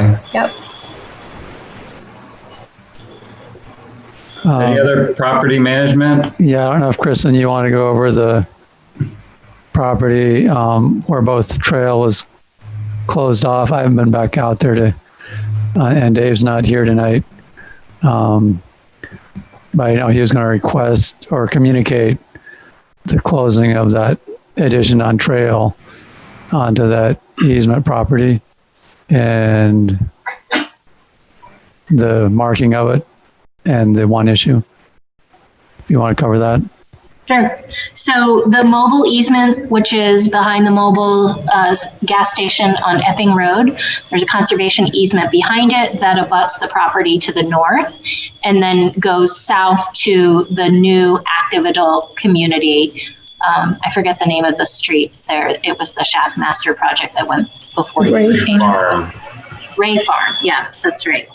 And so Carlos had gone out there either with or without Dave, I can't remember, and they discovered new road trails that extended onto the mobile easement. So Dave has been working on getting those officially closed so that use is not continuing there. I did check the easement and it's not permitted. And then while Carlos was out there, he had started to check the property boundary and noted that there was an encroachment from the abutter. It's like the storage container distribution company that is out there.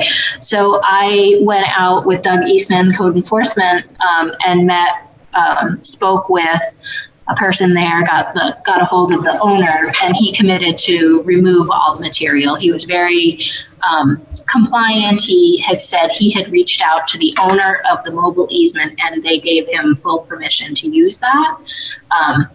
So, which they don't have the authority to do. So I had told him I would be back out there. I think it's August 20th to just confirm that all of the, it was a bunch of broken cinder blocks and some other things that were there. And when Carlos was writing up the monitoring report, he actually reviewed the interns and they had noted that was present as well. So it had been this is the second year it had been in place, but he seemed pretty compliant, and I'm hopeful that that we'll not have to take further action to have it the easement restored. Thanks for the update.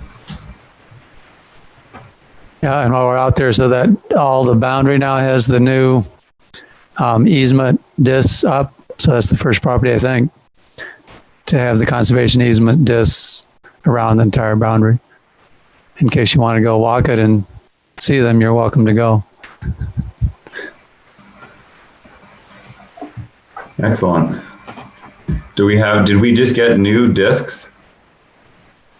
We designed different discs for the easement because it was felt, the other one said, I think it's conservation land town boundary or something like that. And so it felt like when it's privately owned land, it's a little confusing. So the commission designed alternate discs for easements. And it says something along the lines of conserved in partnership with private landowners or something along those lines. And it has some kind of picture on it. What is it, a marsh or a fox or something?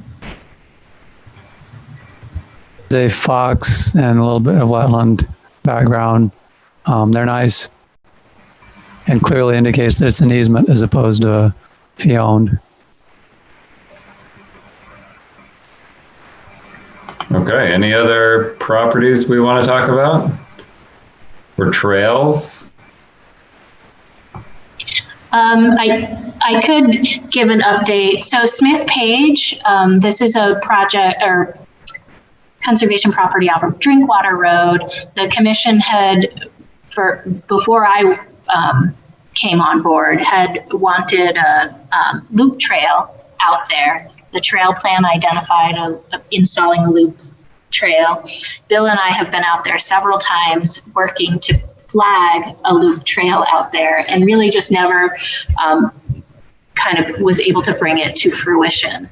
And I had a volunteer who wants to remain anonymous reach out looking for some work for 3 or 4 people. And so I had said, well, and I had planned to monitor Smith Page that following Monday. So I said, I'm going out there. Do you want to come and, walk this boundary? So I reflagged portions that Bill and I had done maybe 3 or more years ago and refined a couple areas. And within 3 days, the trail is installed and it looks great. Bill and I went out there last Friday, I think it was, or Thursday, and blazed the loop trail.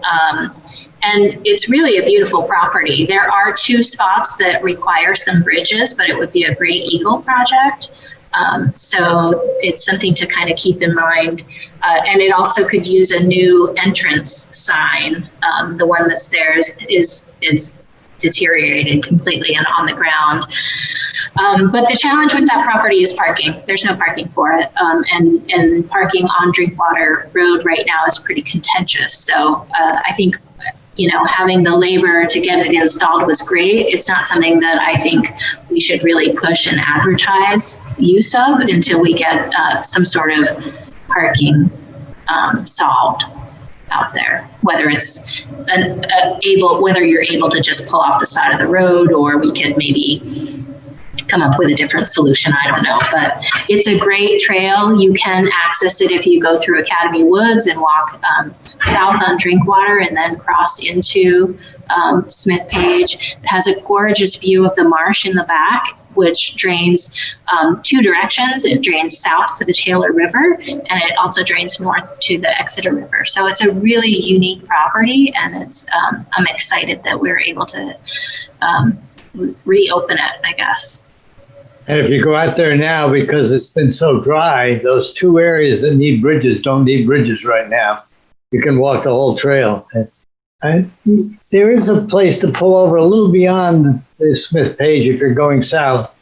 Academy has a lot in there, and it's blocked. There's a fence, a gate up, but there's enough room to kind of pull a car over there.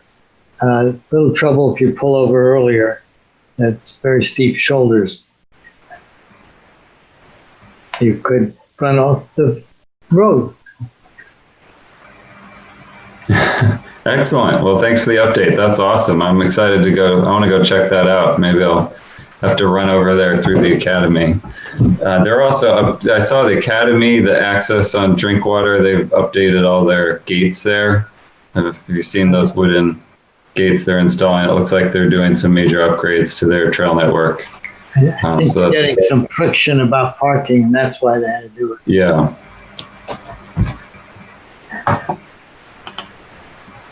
Okay. Any other trail related topics?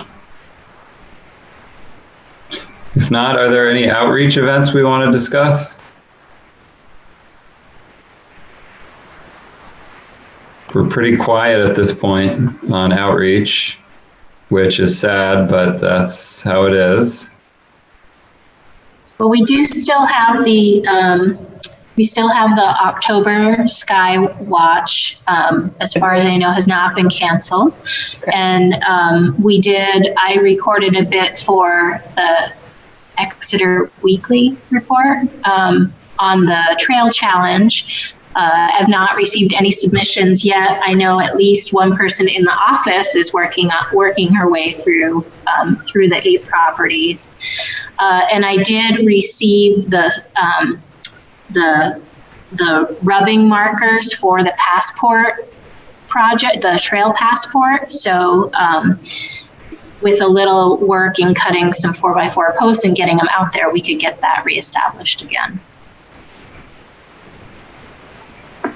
Great. Yeah, that was Sally. I just had, I'm not sure if this is the right place, but this is not a Conservation Commission outreach event per se, but I wanted to let you all know that the tree committee has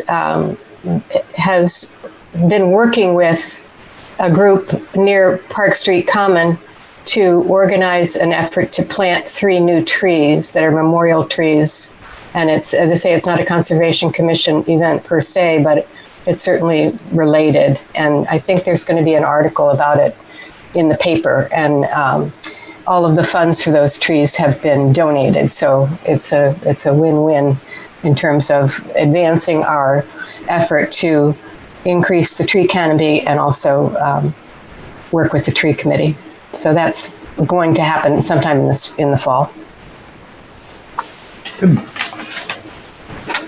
And also the, what are we calling it now? The Climate Resources Forum for Exeter is still slated for a virtual workshop in October as well. So contain most of the boards, and Kristen and I and Allison have been working on that as well. And Dawn's there too. Nice. Okay, any other events? Why don't we go on to the minutes? They're at the end of your packet. Does anyone have any edits to the minutes? I just had one minor thing, which is at the end, it's misspecified when the next date would be. It should be August today, but it was specified as July, I think. On the last page.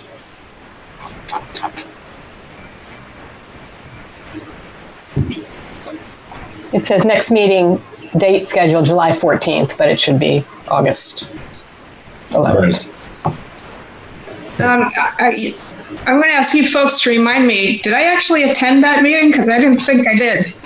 And I'm reported as being there, and I'm reported as voting on something, which I don't do. Oh.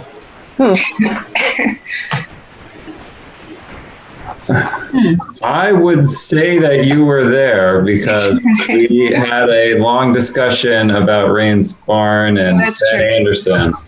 Yes. Remember that? Yes, indeed. Thank you. Sure. All right, but I didn't vote on anything.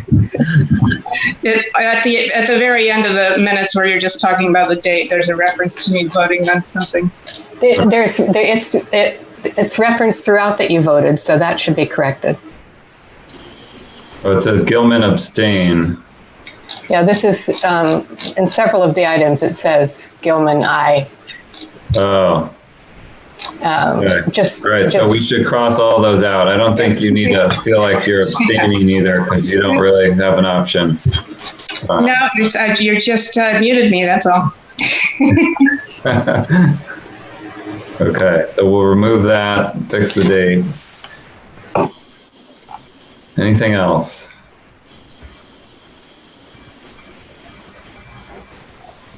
Okay, I motion Make a motion that we approve the minutes as corrected. I'll second that. Second. Oh, so we need a vote. Yeah. Sorry, I've lost my piece of paper. I vote. Is everybody ready? I'll abstain. Who's abstaining? I wasn't there. Okay, Trevor will abstain. I vote yes. Carlos? Yes. Drew? Yes. Bill? Yes. Ginny? Ginny? Muted. You're muted, Ginny. She votes yes. Trevor's abstaining, and Don? Okay. Yes. Okay, approved. Okay, excellent. We have one more item. We're not quite done. Getting there though, guys. Doing good. Stone Layton. We have some correspondence to talk about, and I will once again hand it over to Kristen. So I heard back from the Marstons. The person that they typically hire to pay the Stone Layton property went out there and said that it was too wet, that there was a beaver dam and the field has flooded.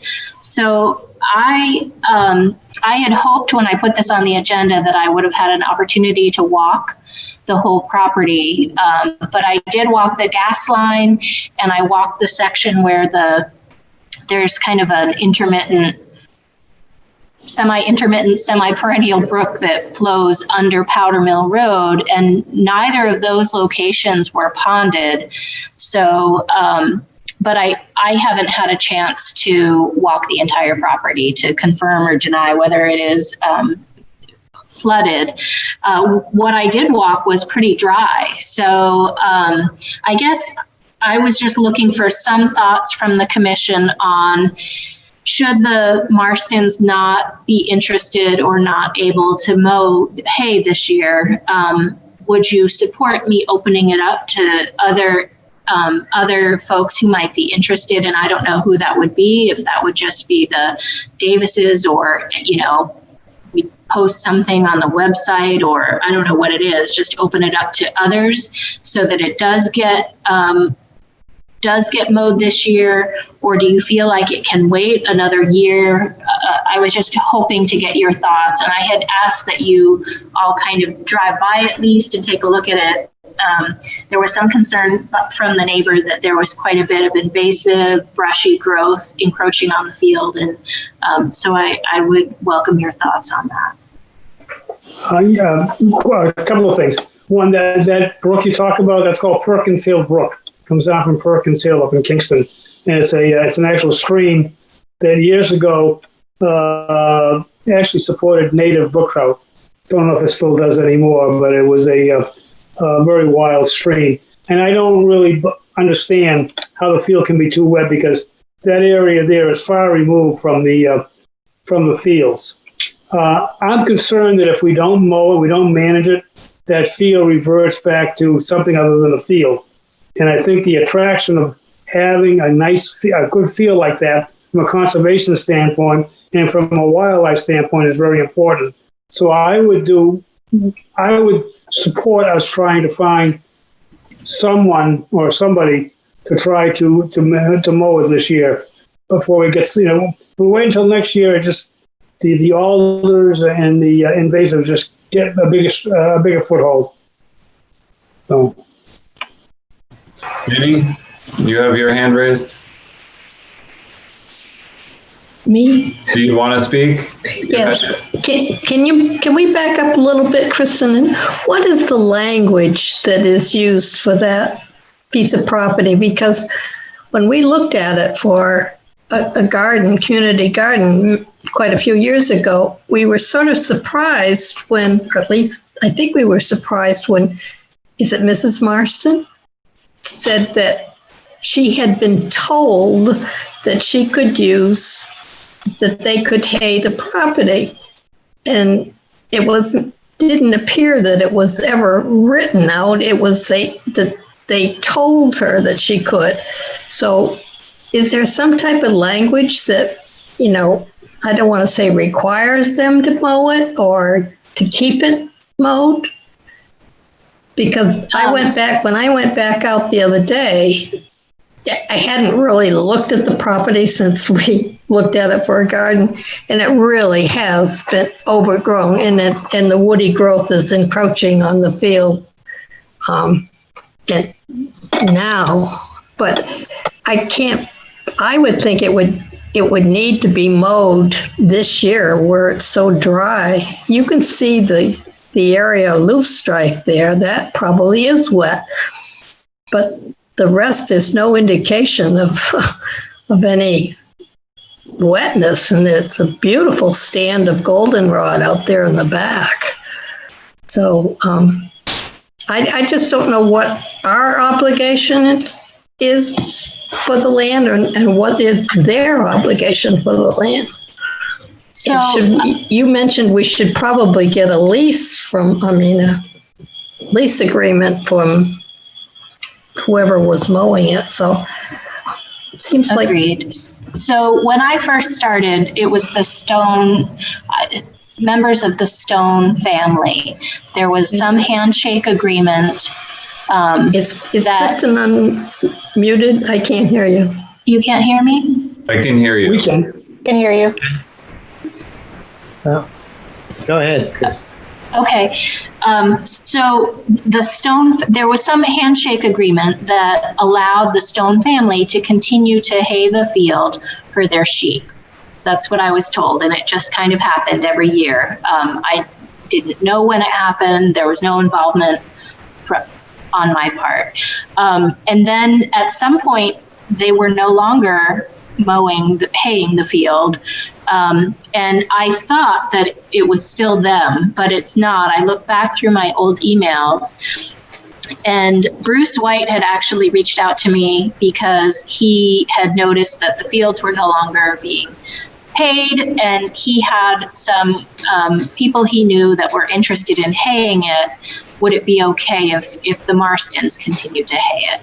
And I didn't have any problem with it.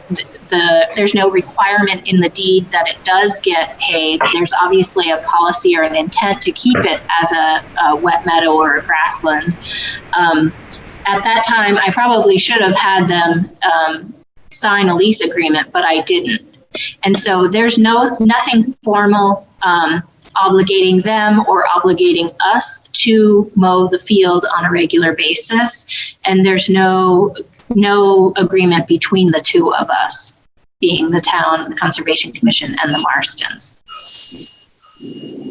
But that is something that really should happen. And this seems like a good enough juncture.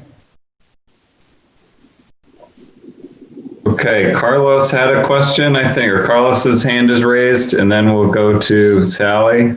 Yes, I got by to see it. I didn't walk it. But just in looking at it, to me, it did not look that bad. And I didn't think it really, I mean, it has value, obviously, this year because of the flowering and the seeds that are going to be produced into the fall, winter. I didn't see like hardwood or significant woody plants coming up in most of it. So it looked to me like it could be mowed. Obviously you get better growth in the spring, but it didn't look like it was being invaded by lots of woody plants that make it hard to mow if we waited until next year. So I guess I could go either way on it. I don't feel that it's that drastically needing mowing. I tend to agree. I didn't think it, I didn't walk at it, but I did drive by it, and I hadn't gone by that property before, so I was glad I had the chance to do it, and I thought it was actually quite lovely. But my question is, I was surprised that the person that the Marstons had asked or had hired to mow it said it was too wet because it's been so dry. I just wondered, when did the person investigate that? And perhaps a reinvestigation would suggest otherwise, and that the person would go ahead and mow it under the Marstons' direction. So, do you know when that happened, Kristen? I believe it was last Monday. It was very recently. Okay. She called me that morning and said her guy was out there and it was too wet to mow. So part of me wonders, is it the back end, the area furthest south where it's ponding? If that's where the brook comes down and then it crosses, if it heads north toward the Exeter River, maybe it's ponded back, because I did not see any water flowing under the culvert that crosses under Powder Mill Road. So like I said, I am sorry that I did not walk the entirety of the property. Clearly, we need to, but either way, I think understanding is the commission feeling it's, I kind of see three tiers to this. First, trying to work with the Marstons mowing guy and see if he's going in the wrong area or if there's something there. Then second, open it up to someone else if they're not going to mow it. And then third, is it urgent enough to see if we can find funds to actually mow it? So that's kind of what I'm trying to get a sense for. I wonder if Bruce White still has somebody that might want to mow it. You said a couple of years ago he did. I would urge us to try and get it mowed in some way, just to keep it down. And it's getting late for good quality hay, still hay for bedding, but I would hope that we could look for somebody that might do it. Yeah, I would tend to agree. If they don't want to mow it, I think we should look to somebody. I'm not quite ready to pay someone to mow it. I don't know that it's that urgent, in my opinion. But Don, what's your opinion? I was wondering if the commission would approve Kristen seeking someone out to do an evaluate the field, its condition in terms of wetness or dryness, and make a kind of a recommendation, what they think should be done. I think we can reach out to somebody who might want to do that, Kristen, pro bono, but I won't name any names, but someone to do a quick evaluation for us so that we get, some other testimony as to the conditions out there, other than us as laymen. That would be my recommendation that we move forward. Have someone evaluate the conditions out there before we take any other action. I mean, if we're to that stage, it might be worth just reaching out to any potential person who wants to hay it, because they'll know if it's the right quality, the right combination of species to be interested in haying it. And that saves a step. Well, yeah, but I mean, how long will it take to get that done? I was hoping we'd get someone out there in the next week or two. But again, that's up to the commission. Are the Marstons okay? Have they said if you want to mow it, go ahead? Have they given us approval to have another person mow it?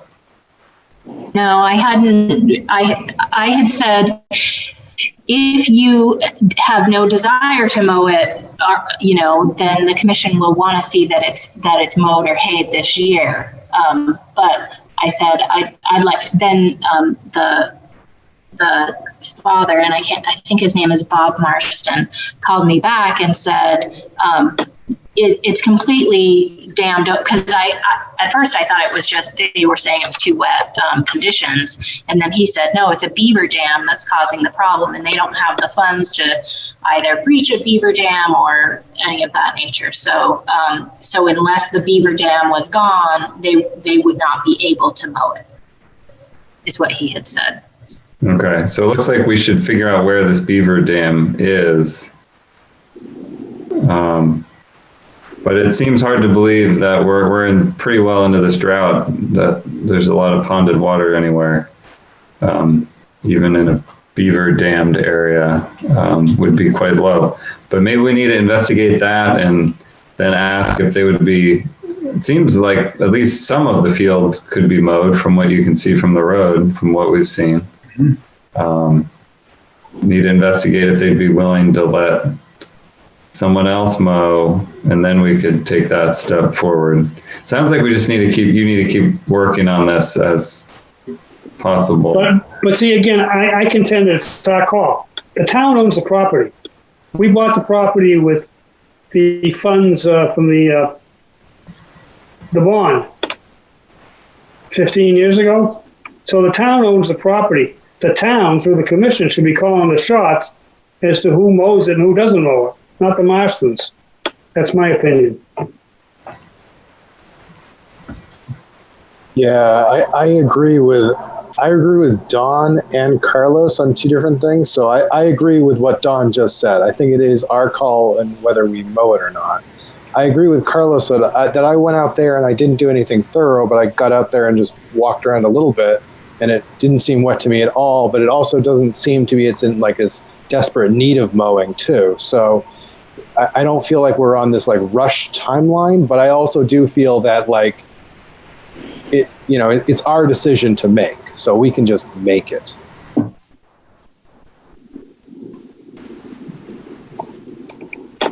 I hear that. I also want to be respectful of them, and if they are the stewards of the land, I don't think we want to have them be upset with our actions, or have our guy show up and the day before the Marstons actually went out there and mowed it, or some communication error. So certainly I agree. But I think there's a respectful, in all due respect, a respectful way to broach that. If we come across be like we've decided that we would like to pursue mowing, we communicate with them, because and you just be completely respectful in how you're presenting that. But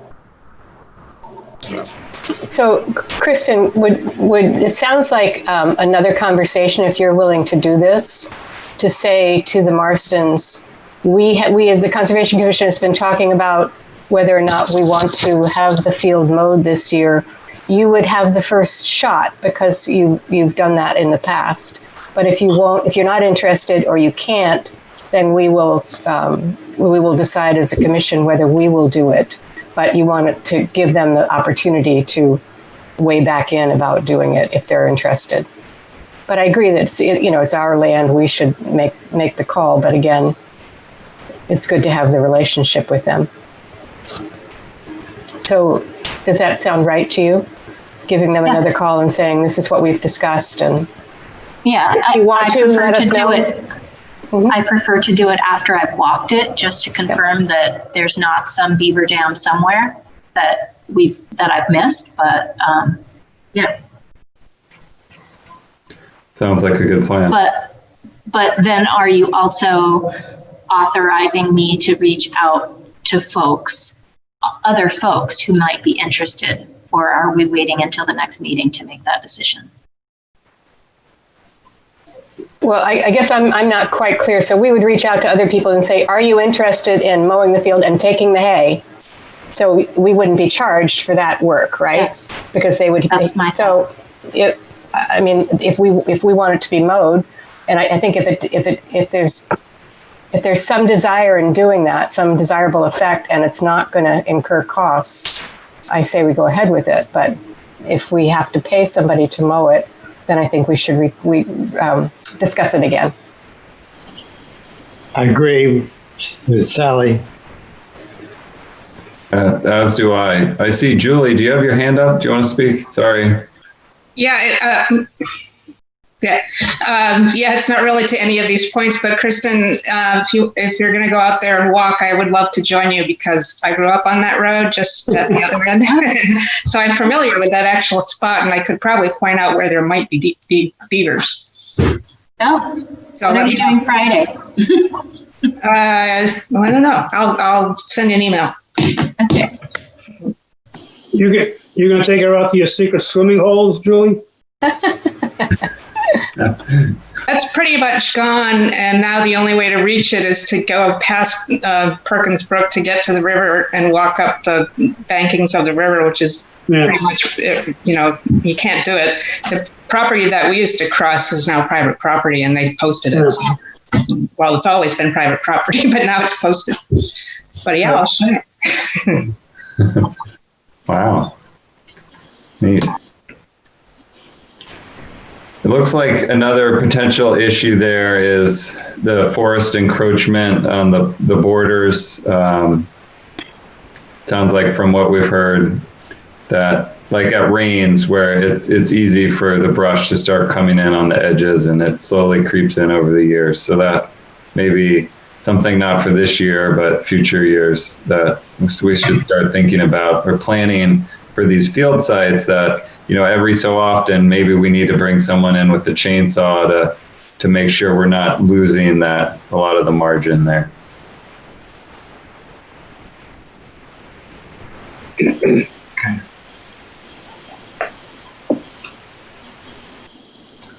That's just an idea, though. Any other comments? I don't think we need a motion on this one. We're just chatting. Okay. Is that it? Are we good? Any other business? I'll move that we adjourn. Second. All right, let's. Do we need a vote on that? Yep. Do it. Sally votes yes. Carlos? Yes. Drew? Yes. Bill? Yes. Ginny? Yeah, I saw yes. Lip reading. Trevor? Blink twice. And Don. Aye. All right. Okay, done. We're adjourned. Thank you all. Okay, thank you, everyone. Thanks, everybody. Thank you. If you're tuned in, you made Have a it. great rest of the week. Congratulations.